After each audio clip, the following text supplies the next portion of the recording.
জীবনের প্রথম রান্না আল্লাহই জানে, কপালে কত ধরনের মায়ের রয়েছে নাকি বাড়ি থেকে আমাকে বের করে দেয় আল্লাহই জানে। আসসালামু আলাইকুম এভরিওয়ান। এখন অনেকে বলবেন আহারে এত বড় মেয়ে হয়ে গেছে তারপর রান্না বান্না পারে না। আমি বরিশাল্লা মাইয়া, ওকে। সো আমি সব ধরনের রান্না বান্নাই পারি আর খুব ছোট থেকে রান্না করি, কারণ আমরা এত বড় লোক নয় যে মানুষকে দিয়ে রান্না করাবো, নিজেদের রান্না নিজেরাই করি। যাই হোক গাইস, এটা কি জানেন, এটা আমাদের বরিশালের হচ্ছে কলই শাক। এটার ভেতর কি বলবো, এটার ভিতর আরেকটা দানা হয়, সেটার নাম হচ্ছে সয়া। ওইটা হচ্ছে সিদ্ধ করে খায়, বাট ওইটা আনা হয়নি। সো আমি প্রথমে এগুলোকে ভালো করে ধুয়ে নিয়েছি, এরপর বটি দিয়ে চিরি চিরি করছি, কারণ এটা যেহেতু আমি ভাজি করব তাই এটাকে ছোট ছোট পিস করতে হবে। পিস বলতে চিরি চিরি করতে হবে, আলু ভাজির মতো, যত পরিমাণ এটাকে চিরি চিরি করা যায়। ওকে, সো আমি এটাকে ভালো করে কেটে নিচ্ছি যাতে শাকটা দেখতে অনেক সুন্দর লাগে। সো দেখতে থাকুন, আর আমার চ্যানেলে যদি নতুন হয়ে থাকেন অবশ্যই চ্যানেলটি সাবস্ক্রাইব করতে ভুলবেন না। এরপর আমি আস্তে আস্তে সবগুলো শাক কেটে নিচ্ছি, কারণ শাক ভাজি করলে তো একটুখানি হয়ে যায়। এরপর শাকের জন্য আমার লাগবে হচ্ছে পেঁয়াজ কুচি আর হচ্ছে রসুন কুচি। তো সেক্ষেত্রে আমি এই দুটাকে কুচি করে নিচ্ছি ভালো করে ধুয়ে। আর লাগবে হচ্ছে আমার মরিচ। তো এগুলোকে আমি ভালোভাবে কেটে এখন চুলায় বসিয়ে দিলাম। এরপর হচ্ছে দেন বসানোর পরে এটাকে একটু ভাপে দিলাম, হালকা একটু হওয়াটা দিয়ে রাখলাম যাতে সিদ্ধ হয়। তো এই ফাঁকে আমি ভাবলাম হচ্ছে গিয়ে আলুটাকে ভালো করে ছিলে নেই, কারণ যেহেতু আমি মাংস ভুনা করব, মানে আলু দিয়ে মাংস রান্না করব।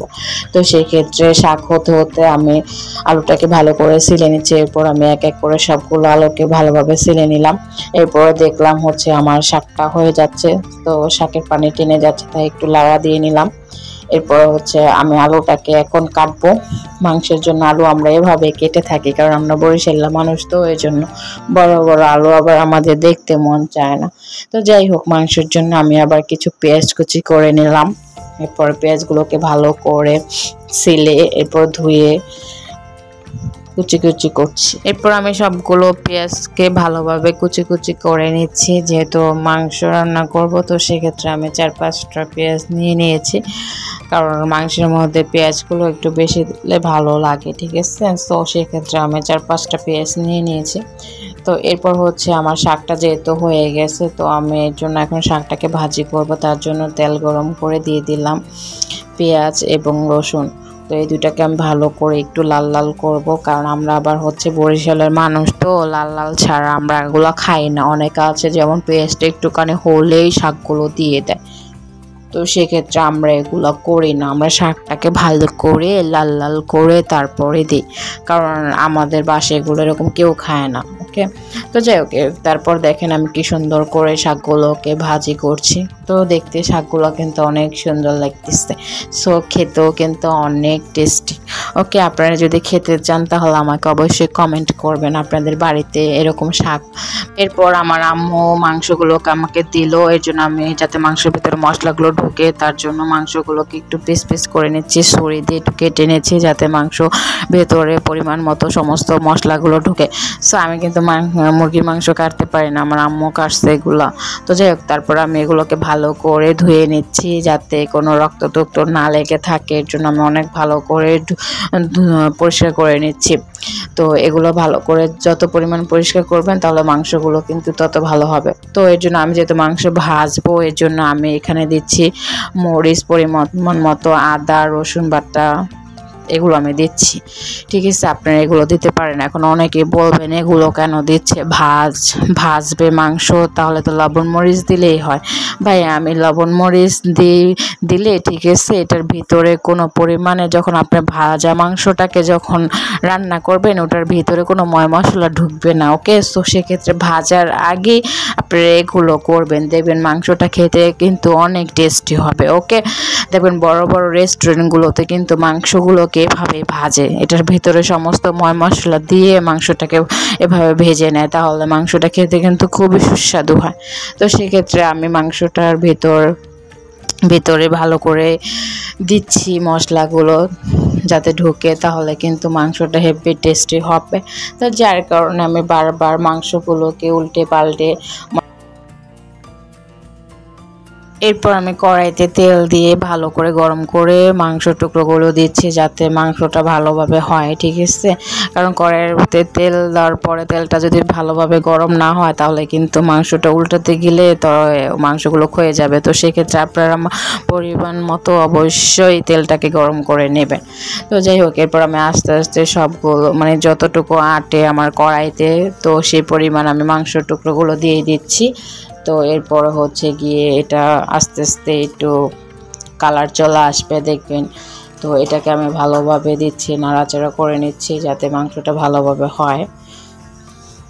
এরপর আমি মাংসগুলোকে দেখেন ভালোভাবে উল্টিয়ে দিচ্ছি, উল্টিয়ে দিলে একটা কালার চলে আসবে। এভাবে মাংসটাকে ভালো করে ভাজার জন্য আমি কিছুক্ষণ রেখে দিলাম যাতে মাংসটা ভালোভাবে ভাজা হয়ে যায়। মাংসটা ভাজলে কিন্তু দেখবেন কি সুন্দর একেবারে মানে চিকন চিকন হয়ে যায়, মোটা থেকে চিকন হয়ে যায়। মানে এটা দেখলে আমার খুব হাসি পায়, কি বলবো। আচ্ছা যাই হোক, এটা তো মাংস ভালোভাবে হয়েছে, ঠিক আছে। তো আমরা মাংসটাকে কিন্তু ভালোভাবে লাল লাল করে নিই, কারণ আমরা আবার ওই যে আধা ভাজা খাই না, এটাকে করকর ভাজি করি। তো আমার সমস্ত মাংস ভাজা শেষ। আম্মু বলতেছি যে পাথরগুলো এখন তুমি রান্না করে দাও, পরে মাংসগুলো পেঁয়াজ দিয়ে ভেজে নিয়ে মানে রান্না করে নিও, ওটা ভুনা করতে বলেছে। তাই আমি ভাবলাম যে ঠিক আছে, আম্মু যেহেতু বলেছে এটা করে দিই। তো জানি তো কিভাবে রান্না করে, সেম পজিশনের মাংসটা যেভাবে রান্না করে সেম এভাবে। তো যাই হোক, মাংসর জিনিসটা কিন্তু যত আপনি কষাবেন মাংসটা খেতে কিন্তু তত সুস্বাদু হয়। ওকে, সো সেক্ষেত্রে আমি আলু দিয়ে ভালোভাবে এটাকে কষিয়ে নিচ্ছি যাতে সুন্দরভাবে আলুটাকে আগে হয়। এরপর হচ্ছে যেহেতু পাতুরিগুলো আগে আম্মু পরিষ্কার করে ভালোভাবে সিদ্ধ করে নিয়েছে, তাই ওইটা আমাকে বেশি একটা সিদ্ধ করতে হবে না। এর জন্য আমি আলুগুলোকে ভালোভাবে সিদ্ধ করে নিচ্ছি। এরপরে দিয়ে দিচ্ছি যে পাতুরিগুলো ছিল, কলিজা টুলিজা এগুলো সব আমি দিয়ে দিচ্ছি। তো আমরা অনেক কিন্তু ঝাল খাই, দেখেন তরকারিটা কি পরিমাণে ঝাল, ঠিক আছে। সো আমরা অনেক ঝাল খেতে পারি, কারণ আমরা বরিশালের মানুষ তো অনেক অনেক ঝাল খাই। সো আপনারা কে কিরকম ঝাল খেতে পারেন আমাকে একটু জানায়েন। তো আমি অনেক পরিমাণে মরিচ দিয়েছি, কারণ আমাদের ফ্যামিলির সবাই হচ্ছে ঝালখোর। পরে আমি মাংসটাকে আর একটু মানে ঝোলটাকে আরো বেশি একটু টানিয়ে নিলাম। আমার মাংসটা প্রায় হয়ে গেছে। এরপর আমি ভাবলাম চালটাকে ভালো করে ধুয়ে নিই। আপনারা কিভাবে চাল ধোন আমি জানি না, ঠিক আছে, বাট আমরা অনেকবার ধোয়া দিয়ে নিই, কারণ চালে তো অনেক পরিমাণে ময়লা থাকে। কি বলবো, চাল দেখতে পরিষ্কার লাগে বাট অনেক পরিমাণ ময়লা থাকে, বুঝতে। ভাবলাম যেহেতু আমার ভাত রান্না করা হয়ে গেছে, যেহেতু মাংস ভুনাই করবো, তাহলে আমার খালাতো বোন যেহেতু চাল নিয়ে আসছে মোটা চাল দেশের, তো সেগুলো ভাজি। কারণ এই ঢাকা শহরে কিন্তু মোটা চাল নাই, সবগুলোই কিন্তু চিকন চিকন চাল। তো সেগুলো ভাজলে কিন্তু চিকন টাইপের হয়ে থাকে, আর গ্রামের চালগুলো ভাজলে কিন্তু মুড়ি টাইপের হয়ে থাকে। তো আপনারা নিজের চোখে দেখেন। তো যেহেতু মোটা চাল ভাজতে অনেক সময় লাগে, তো সেক্ষেত্রে আমি এগুলোকে ভালো করে ভাজতেছিলাম নেড়েচেড়ে। আর এটা কি জানেন, এটা হচ্ছে সয়াবিন। তো সয়াবিন গুলোকে আমি ভালোভাবে ধুয়ে নিচ্ছি। কে কে সয়াবিন চেনেন, আমাদের বরিশালে কিন্তু এটাকে সয়াবিন বলে, এখন আপনারা কি বলেন আমি তার জানি না।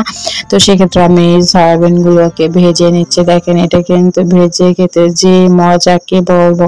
যদি কেউ ওটা না চিনে থাকেন তাহলে আমাকে বলবেন, আমাদের বাসায় এগুলো কিন্তু অনেকগুলো আছে, আর এগুলো খেতে কিন্তু অনেক মজা, ইয়াম্মি বলতে একেবারে টেস্টি। আজকে এই পর্যন্ত, দেখা হচ্ছে নিউ ব্লগে। আল্লাহ হাফেজ।